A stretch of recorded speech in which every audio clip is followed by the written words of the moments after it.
the conversation. So who wants to start? What do you guys think about the article? And as we're doing this conversation, also use whatever you guys learned with Dr. Shinasa the past couple days. So you talked about serotonin. The article talks about serotonin a little bit.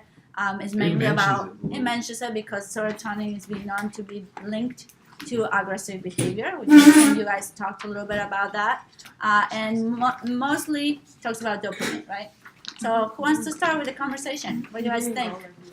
I can start. What I found interesting was all that. All right, guys, we all listening and then contributing to the conversation. Go for it. I can say what I found interesting was kind of like how they classified psychopathy and how they split up into different categories. Like in the I didn't know this was a thing, but the psychopathic personality inventory, and they split up into the the fearless dominance and the impulsive antisociality, and then they tested people who showed those different traits and found different results with different things, because each of those different what do they call them, factors, they have different kind of personality. They show different personality traits and people with different kinds of psychopathy, and so that was kind of interesting to see that how they split that up. I found it interesting that they focused and honed in on impulsive and antisocial, that part of psychopathic traits, because psychopaths have many other symptoms and issues and other mental what's the word, I can't think of the word, imbalances, that's the word, but that how dopamine specifically has an effect on the impulsive and antisocial traits, and how that can change based on in situations where rewards such as substances or monetary reinforcers are used can actually change responses. I thought that was really interesting.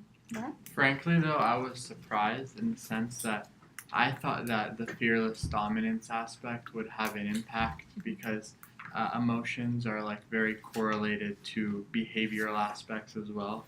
For the antisocial, for the social, impulsive, social is the PPI, PPI.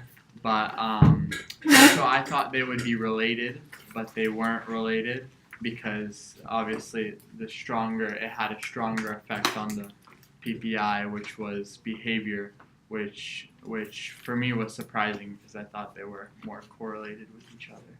The fearless dominance and the PPI. So the fearless and the aggression one together. Mm-hmm. Okay. I kind of disagree a little bit with what you said. Yeah, go for Because it. you called them emotions, and I don't think they're emotions. They're more habits and It describes them as traits in the thing. traits, yeah. And the PPI IA had a lot to do with it, I think, because of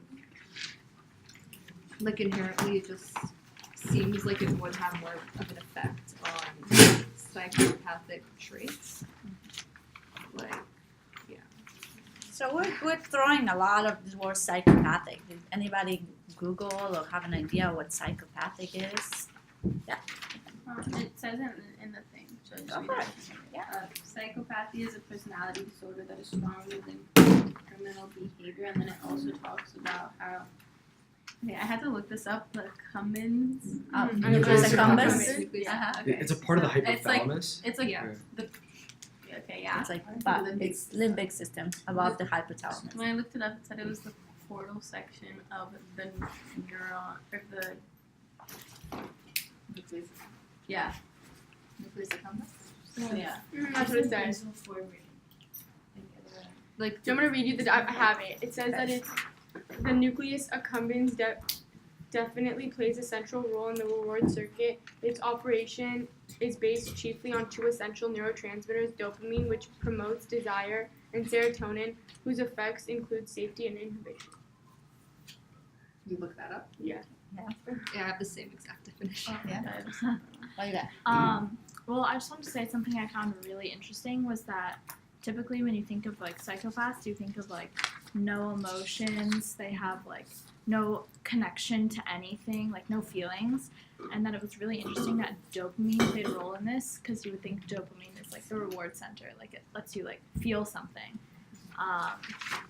and that how like it talked about, I mean, it said there were like two theories that like it could either be like hyperactive mesolimbic DA systems or like the mesolimbic system's like not working properly, but I thought the hyperactive part was like kind of confusing, because you would think if it was hyperactive they would like feel too much, so I was kind of confused by that. Well, I feel like it's because they have like magnified responses to like rewards, so I feel like, which it said it increased or it enhanced their motivation to obtain the reward. So like they have like enhanced, like they feel more when they get what they're like looking for, whatever they want, and then they like, it's kind of like they'll stop at nothing to get it again. Is what I kind of. Yeah, I kind of got that it was like instead of no emotion, it was the emotion was triggered when there was a reward given, or like when you could get when the reward center was like at its prime, so the emotions were more elevated than even for a non-psychopath. I think it's more like one thing I kind of like thought of, and I might be wrong, but there's one thing is that it's very hard for them to get pleasure from very like normal things, for us at least, where like very common small little things